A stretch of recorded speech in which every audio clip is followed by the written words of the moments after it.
Talking about judgements, Indians को भी बहुत जज किया जाता है इन जी कनाडा। जी Brampton you know very well, बिल्कुल। क्या टेक है इस पे, क्या चल रहा है? Like why this difference in culture, इतना ज्यादा ये टेंस क्यों चल रहा है माहौल? ब्रैम्पटन आज की डेट में हेट्रेड क्यों है, इतनी ज्यादा बिल्कुल हेट्रेड है जो इंडियंस के लिए?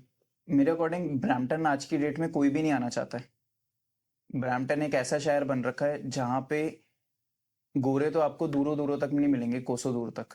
हम्म, हमारी इंडियन लोगों की गंदी आदतों की वजह से नशे, बैड हैबिट्स, शोर शराबा, गंदी गाड़ी चलाना, गेड़ी मारना, इन सारी चीज़ों की वजह से कनाडा के अंदर एक छोटा सा हिस्सा बन गया है ब्रैम्पटन, जहाँ पे लोग उसे डिसगस्ट करते हैं, उसकी मजाक उड़ाते हैं पीछे से। और जहाँ ब्रैम्पटन के जो लोग जो ब्रैम्पटन में रहते हैं ना, उनसे बात भी नहीं करना चाहते। I really felt that thing as well कि अगर आप किसी को बोलो ना जाके कि आप ब्रैम्पटन में रहते हो, तो दे जज you in a different way. They step back. They take a step back. Compare करो कि अगर आप बोलो I live in Toronto, I live in Scarborough, Brampton सुनते के साथ ही हो जाते हो my God, another one of those. ये चीज हमने खुद ही बनाई है। आज आप अगर ब्रैम्पटन में जाओगे तो सड़कों पे हमारे इंडिया की तरह लोग सूट पहन के, साड़ी पहन के सड़कों पे घूम रहे हैं।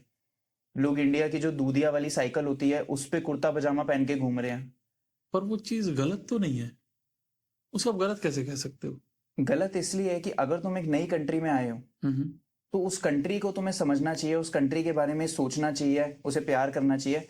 लेकिन हमारे इंडियन लोगों की एक बहुत बड़ी गलती ये होती है कि हम लोग अपने कल्चर को हर जगह साथ लाना चाहते हैं और दूसरे लोगों पे एनफोर्स करना चाहते हैं। ये मुझे लगता है कभी कभी अगर हम सड़क पे डांस करना चाहें या शादी अपने फंक्शन करना चाहें, सड़क पे भंडारा लगाना चाहें, we can do that. But क्योंकि आप कनाडा में हो, इंडिया में नहीं हो, तो आपको यहाँ के रूल रेगुलेशन, यहाँ की एक पोलाइटनेस, यहाँ का तहजीब जो है, तहजीब होती है, वो नज़रअंदाज नहीं करनी चाहिए। क्योंकि आप इंडिया में तो नहीं हो ना। कनाडा बिल्कुल। कुछ तो सोच कर आए थे, कोई एक अलग कंट्री सोच कर आए थे। अगर इंडिया में ही रहना था, इंडिया जैसी हरकतें ही करनी थी, तो यहाँ आए क्यों भाई? True. सही है।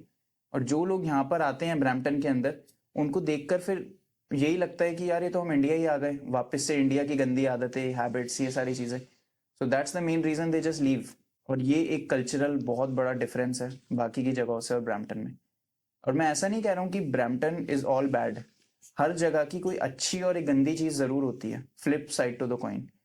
जहाँ पे लोगों को खाना भी खिलाया जाता है, भूखे लोगों को, लंगर कहते हैं उसे गुरुद्वारे में। जहाँ पे गुरुद्वारे में लोगों को जगह भी दी जाती है अगर कोई, किसी के पास जगह नहीं है रहने के लिए।